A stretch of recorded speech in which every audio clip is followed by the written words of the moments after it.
Assalamualaikum warahmatullahi wabarakatuh. Halo guys, bertemu lagi dengan saya Dewi Nursani dalam pelajaran akuntansi. Sebelum memulai pelajaran hari ini, kita berdoa dulu yuk. Let's open our program by reciting basmalah together. Bismillahirrahmanirrahim. Semoga pelajaran hari ini berjalan dengan lancar ya. Simak video ini sampai akhir ya guys.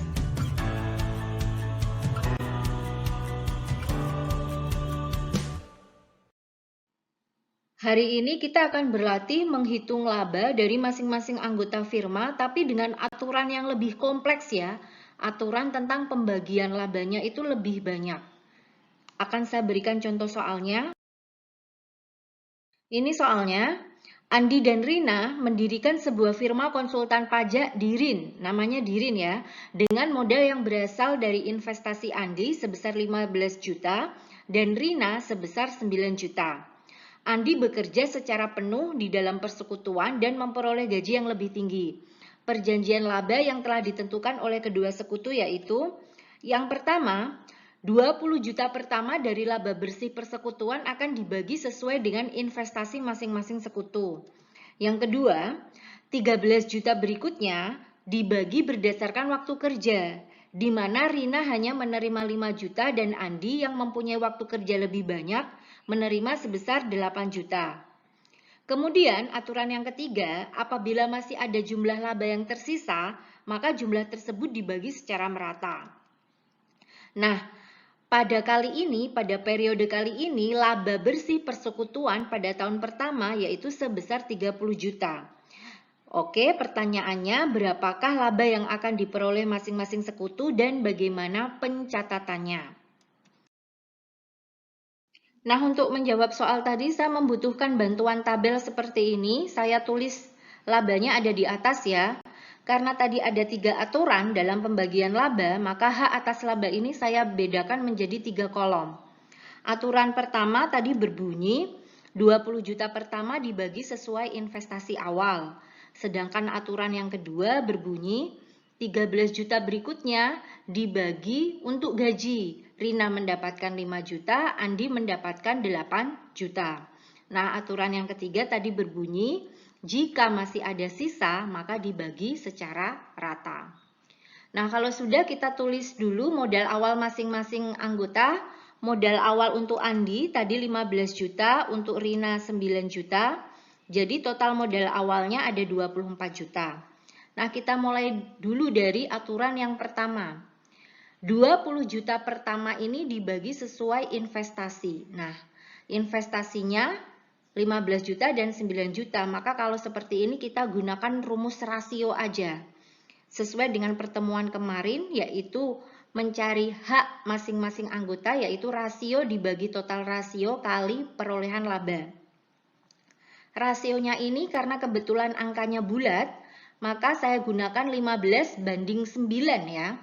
15 untuk Andi dan 9 untuk Rina. Nah, karena ini ada aturannya 20 juta pertama, berarti di sini tidak dikali perolehan laba.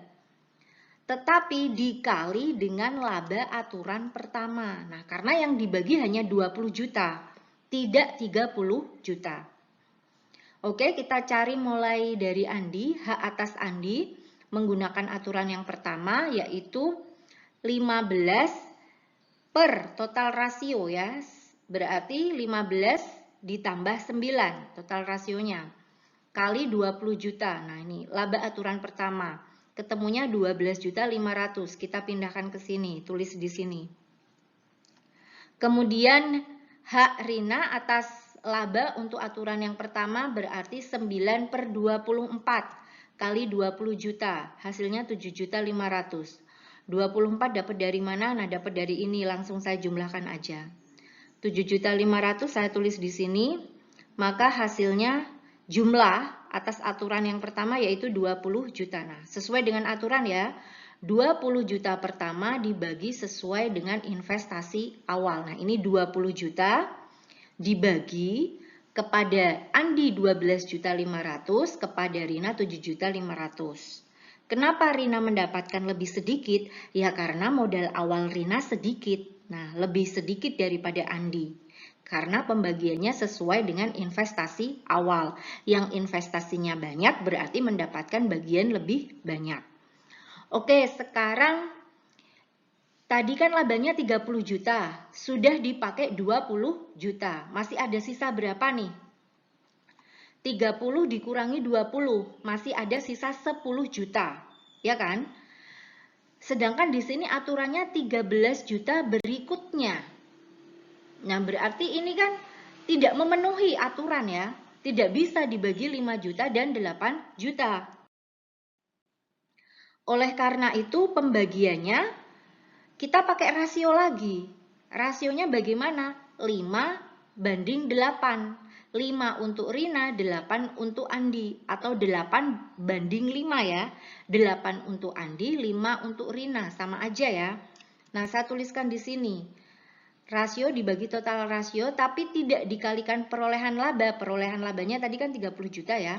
Tidak dikali itu, tapi dikali aturan laba yang kedua. Yaitu karena masih sisa 10 juta, berarti hanya dikali 10 juta. Oke, kita hitung milik Tuan Andi, yaitu 8. Miliknya 8 ya. Dibagi 5 ditambah 8 kali 10 juta hasilnya 7.222.222 kita tulis di sini. Sedangkan untuk Rina berarti 5 ya. 5 dibagi 13. Nah, langsung saya jumlahkan kali 10 juta hasilnya 2.777.778. Saya tulis di sini. Nah, kalau dijumlahkan Andi dan Rina maka hasilnya 10 juta. Nah, sudah memenuhi ya 20 juta, 10 juta. Udah sama ya. Jika masih ada sisa maka dibagi rata. Udah habis. Berarti aturan 3 ini tidak perlu dilakukan karena udah habis kan. Berapa laba yang diterima oleh Andi dan Rina? Kita jumlahkan aturan 1 dan aturan 2. Andi mendapatkan 19.722.222 dan Rina mendapatkan ini dan ini dijumlah ya 10.277.778. Coba deh kalau kalian jumlahkan milik Andi dan Rina hasilnya pasti 30 juta sesuai dengan permintaannya ini. Oke ya, 30 juta. Maka untuk menyusun jurnalnya, karena ini perusahaan laba ya, maka modal masing-masing anggota bertambah.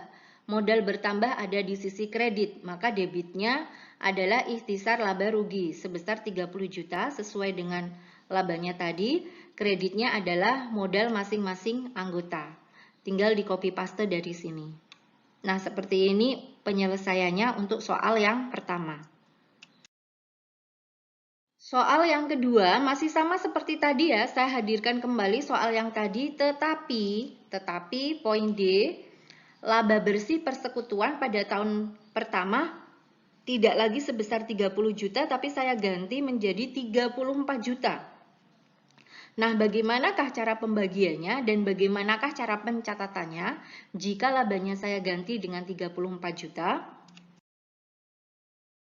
Penyelesaian untuk soal ini masih sama seperti yang tadi ya. Ini saya hadirkan lagi yang tadi. Dan labanya saya tulis di atas yaitu sebesar 34 juta.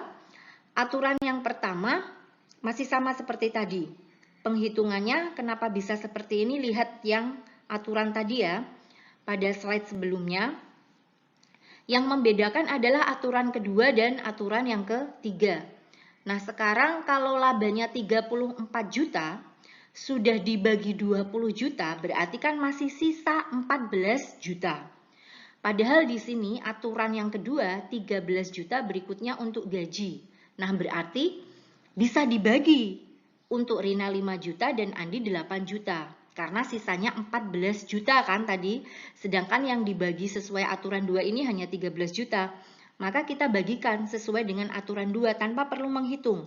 Karena masih sisa uangnya.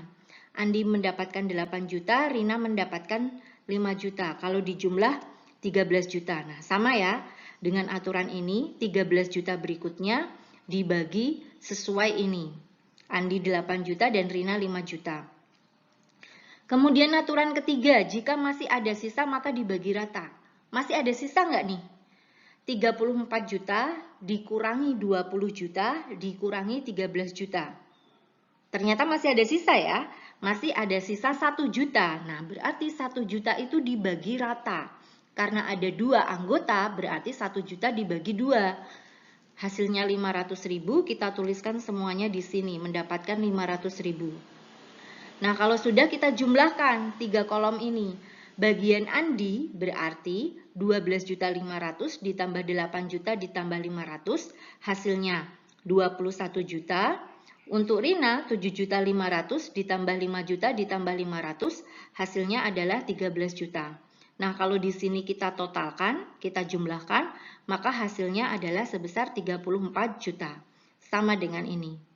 Dan sudah memenuhi aturan 1, 2, dan 3. Maka jurnalnya, karena perusahaan ini laba, modal masing-masing anggota ada di posisi kredit. Tinggal di copy paste aja. Seperti ini ya, cara menghitung laba pada firma, pembagian laba firma jika menggunakan beberapa aturan. Terima kasih yang sudah menyimak video ini sampai akhir. Let's close our program by reciting Hamdalah together. Alhamdulillahirabbil alamin. Semoga pelajaran hari ini bermanfaat. Wassalamualaikum warahmatullahi wabarakatuh.